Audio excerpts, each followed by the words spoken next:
Muy buenos días, hermanos y hermanas, que el Señor les bendiga. Vamos a dar comienzo a nuestro estudio bíblico para el día de hoy, que se titula La hora de la prueba para el mundo entero. Esto es parte del Ministerio de Educación Cristiana para Adultos de la Iglesia Evangélica Luterana Reconciliación. Y aquellos hermanos que tengan a su haber el expositor bíblico, guía del alumno o discípulo, me pueden seguir en la página 69, estudio bíblico número 17. Y como siempre, nosotros estamos viendo un pequeño video que está directamente relacionado con el tema de hoy.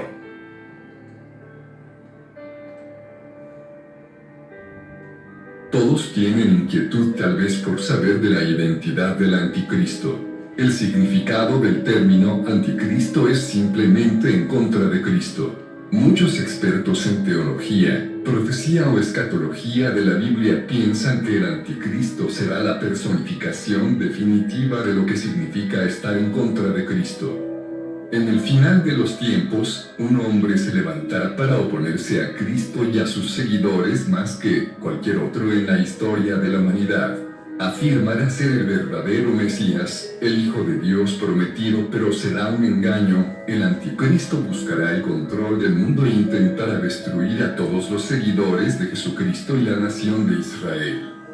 ¿Cómo será? ¿De dónde vendrá o qué posición tendrá en la tierra cuando se dé el comienzo del Apocalipsis, si es que aún no se ha dado? Alguna vez se creía que eran Vladimir Putin o el Papa Benedicto XVI. En los Estados Unidos, los anteriores presidentes Bill Clinton y George Bush o el expresidente Barack Obama eran los candidatos más frecuentes. Así que, ¿quién es el anticristo y cómo lo reconoceremos? Es una pregunta muy complicada, pero la Biblia nos da luz sobre algunos muy buenos detalles. La Biblia realmente no dice nada específico respecto a la procedencia del anticristo, es decir, sobre su origen de nacimiento. Muchos eruditos de la Biblia creen que posiblemente él vendrá de la confederación de 10 naciones y un renacimiento del Imperio Romano basados en el libro de Daniel capítulo 7 y 24, o Apocalipsis 17:7. Otros piensan que su origen puede ser de descendencia judía, puesto que tendría que serlo para afirmar y hacer creer al mundo que es el Mesías. Todo es especulación, puesto que la Biblia no dice específicamente de dónde vendrá el anticristo o a qué raza pertenecerá. Lo cierto es que un día el anticristo será revelado.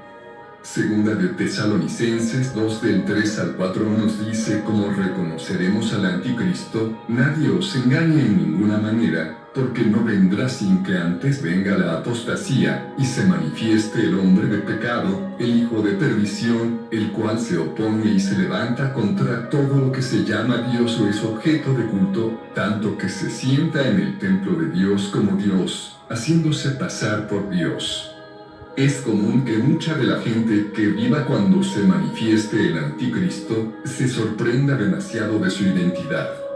El anticristo puede o no estar vivo en la actualidad, tal vez aún como un niño o un adolescente, y sin embargo aún no lo conocemos.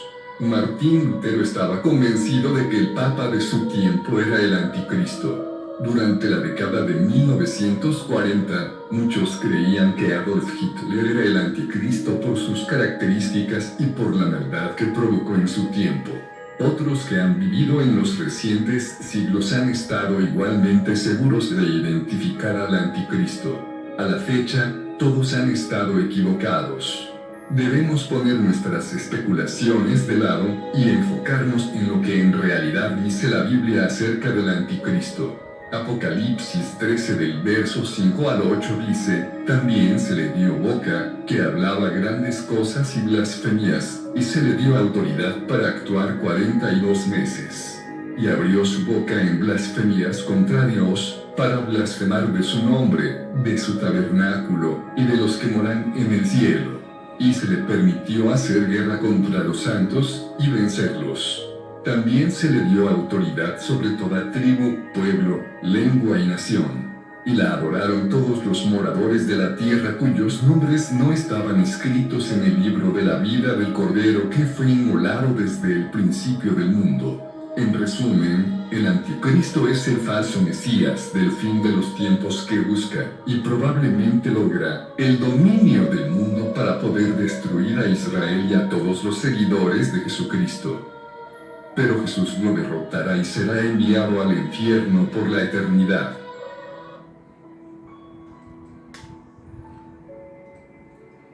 Muchas de las bendiciones que disfrutamos en el Evangelio no son apreciadas. La palabra insta al creyente a acordarse de donde Dios lo ha rescatado y a conocer el reino al cual el Señor lo ha trasladado. Una de las bendiciones que debemos tener en mucha estima es la de ser librados a la hora de la prueba que ha de venir.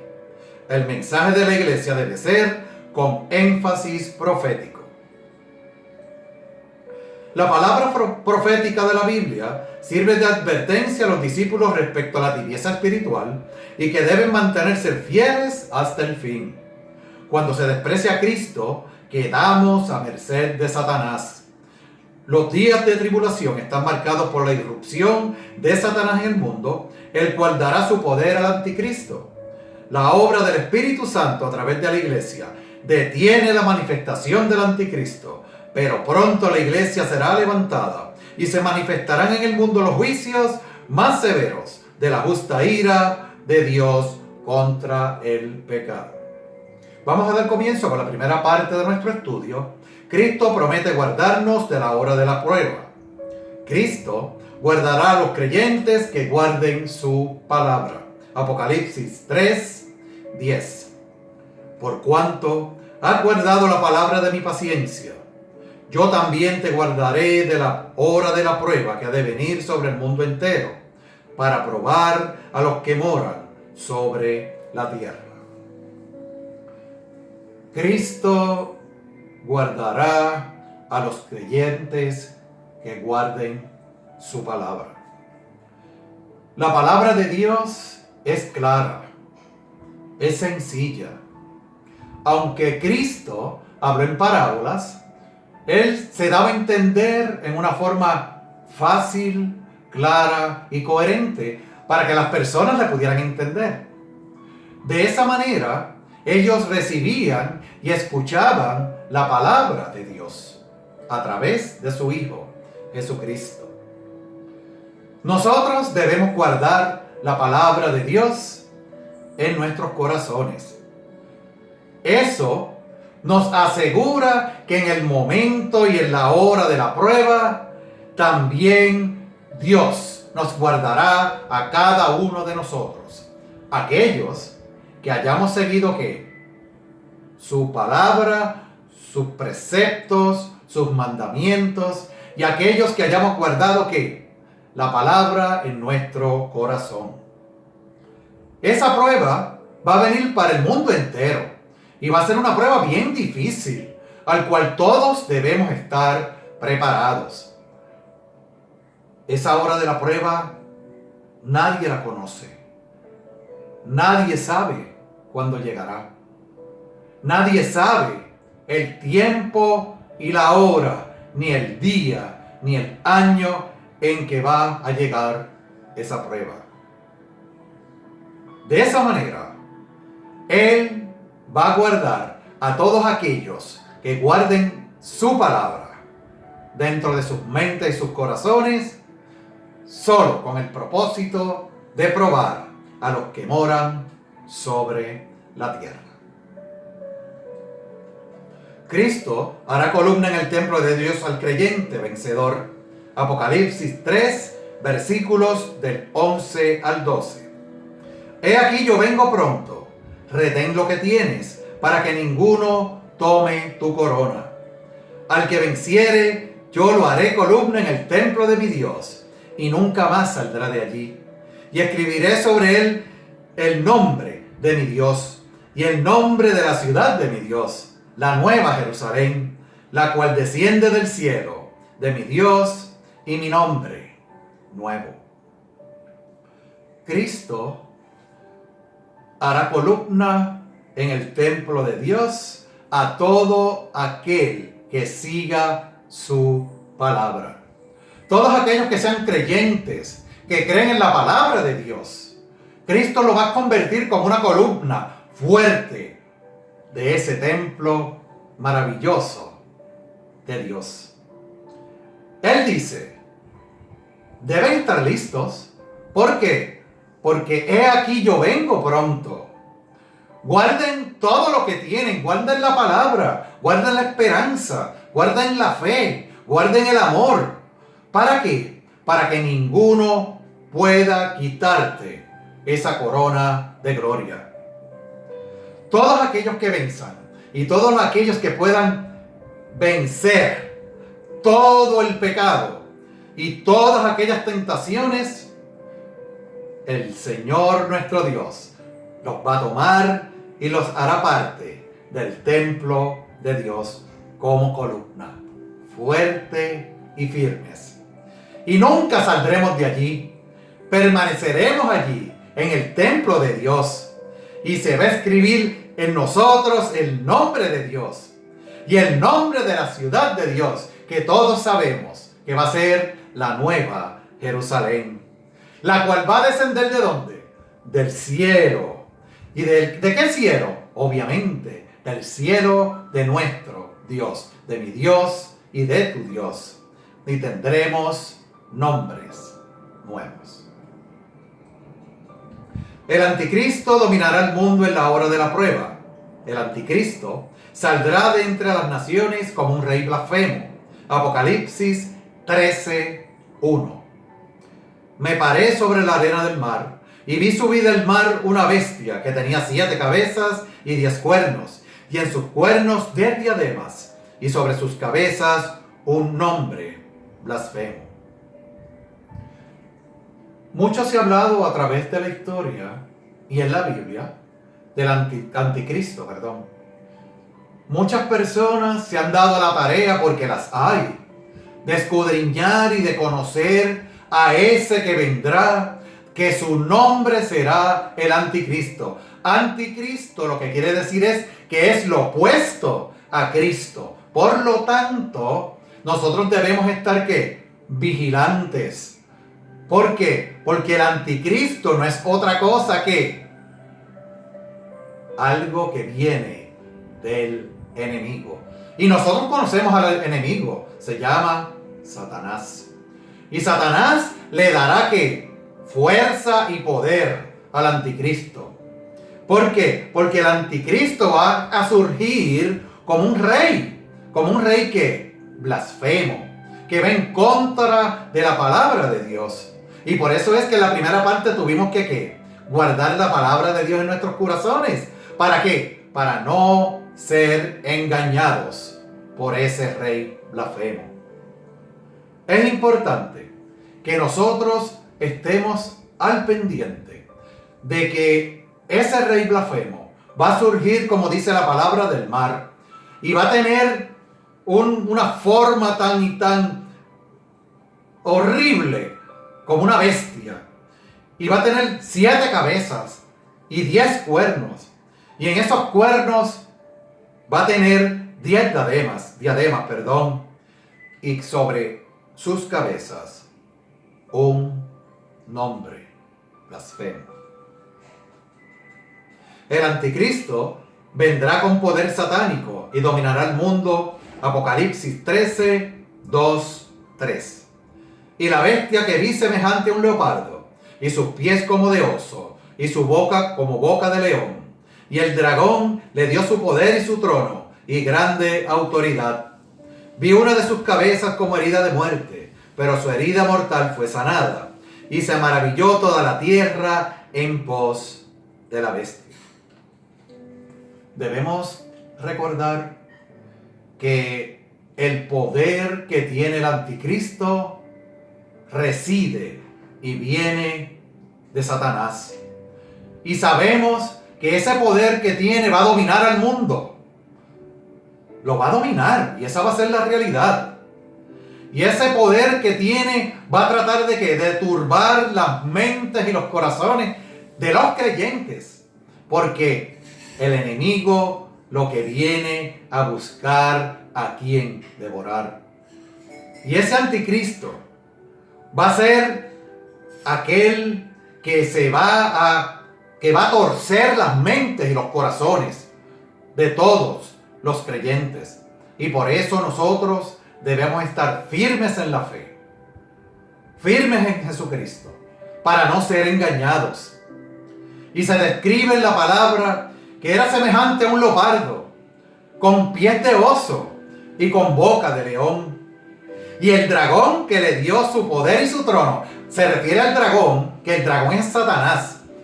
Le dio grande autoridad, le dio mucha autoridad y poder.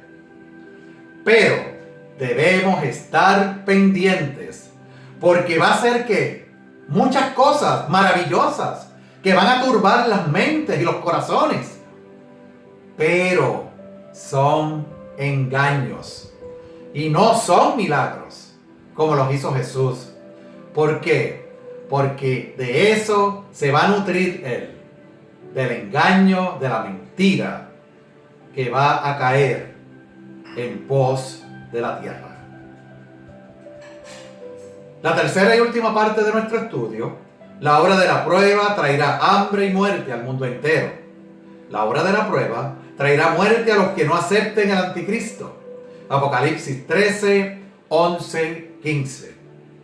Después vi otra bestia que subía de la tierra y tenía 2 cuernos semejantes a los de un cordero, pero hablaba como dragón. Y se le permitió infundir aliento a la imagen de la bestia, para que la imagen hablase e hiciera matar a todo el que no la adorase.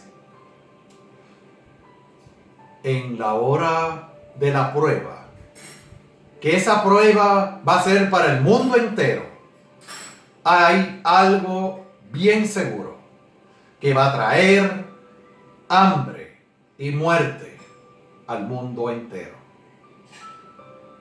Y al traer hambre y muerte, va a traer dolor, sufrimiento, va a traer congoja. Y esa hora de la muerte va a ser muy dolorosa. Y se describe como una bestia que subía de la tierra y tenía 2 cuernos semejantes a los de un cordero. Pero no se llamen a engaño, hablaba como dragón, como Satanás. Y se le permitió infundir aliento a la imagen de la bestia, para que la imagen hablase e hiciese matar a todo el que no la adorase. Y esto es bien importante. En la hora de la prueba, donde la muerte y el hambre van a estar presentes, aquel que no adore al dragón va a morir, porque no lo adoró. La hora de la prueba traerá una regulación terrible al comercio mundial. Apocalipsis 13, versículos del 16 al 17.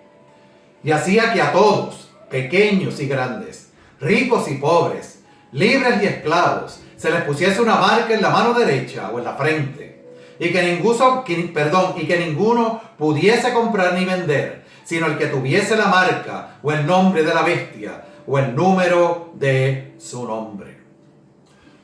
Cuando ocurra este momento, va a haber una catarsis mundial. Va a haber un evento donde los comercios y todo va a estar totalmente desorganizado. Pero va a haber una regulación que tanto los pequeños como los grandes negocios, aquellas personas que son ricos, aquellos que son pobres, todos aquellos que sean libres y sean esclavos, se les va a poner una marca en la mano derecha. Y esa marca, ¿saben dónde puede ser también? En la frente. Y todo aquello que pudiese comprar ni vender, no lo va a poder hacer si no tiene esa marca o si no tiene el nombre de la bestia. Y como todos sabemos que uno de los requisitos para poder comprar y tener y hacer comercio en ese momento, también es tener el número de su nombre. Y ese lo conocemos como el 666. ¿En qué se basa Cristo su promesa a la iglesia de Filadelfia de poner delante de ella una puerta abierta que nadie puede cerrar?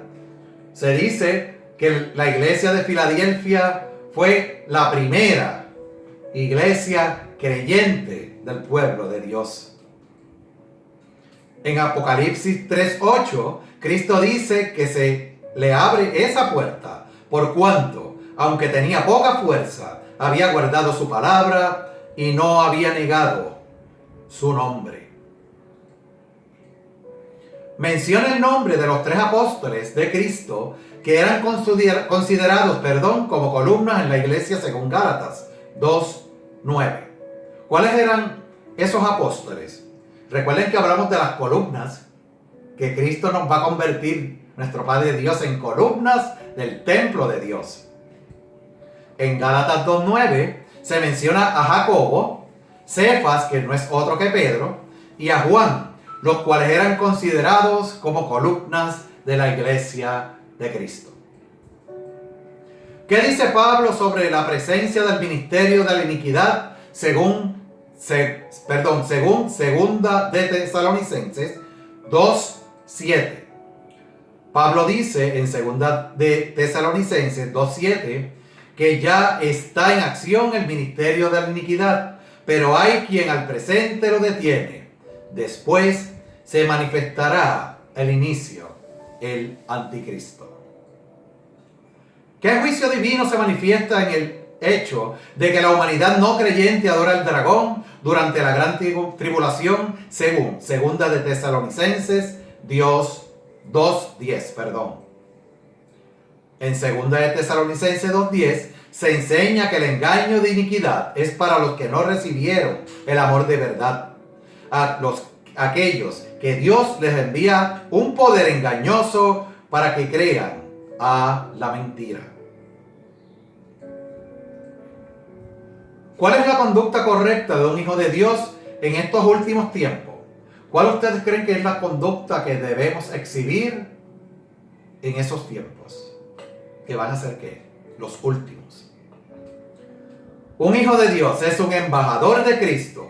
Por tanto, debe anunciar al mundo lo que Dios ha declarado en las santas y sagradas escrituras acerca del fin. Y a la vez debe vivir dignamente el evangelio. Nunca la humanidad ha estado tan convulsa como en nuestros días. Todo ello relacionado con el abandono de los principios de la fe que Dios ha dejado en su palabra. Los juicios de Dios más severos están por venir sobre los hombres irreverentes. Los que han rechazado a Cristo caerán espiritualmente rendidos a los pies del anticristo y serán marcados como miembros de su reino para condenación eterna. Debemos valorar con seriedad la promesa que le hace Cristo a los verdaderos creyentes, a quien promete librarlos de esa hora de la prueba. Los librará no dentro de la prueba, sino sacándolas de ella a través del arrebatamiento. La conducta de los hijos de Dios debe ser acorde a esta esperanza celestial. La Biblia enseña que cuando tenemos esa esperanza en Cristo, ello contribuye a nuestra purificación espiritual. Este es el momento para poner nuestra mirada en los cielos y esperar allí a nuestro Señor y Salvador Jesucristo. Así sea. Amantísimo Padre Celestial, te damos una vez más gracias. Gracias porque tú nos cuidas, porque tú nos proteges, porque tú nos guías. Te pedimos, Señor, que tú nos prepares para esa hora de la prueba del mundo entero, para que no seamos engañados por el anticristo y nos mantengamos firmes en la fe aquellos que no sean arrebatados, Señor.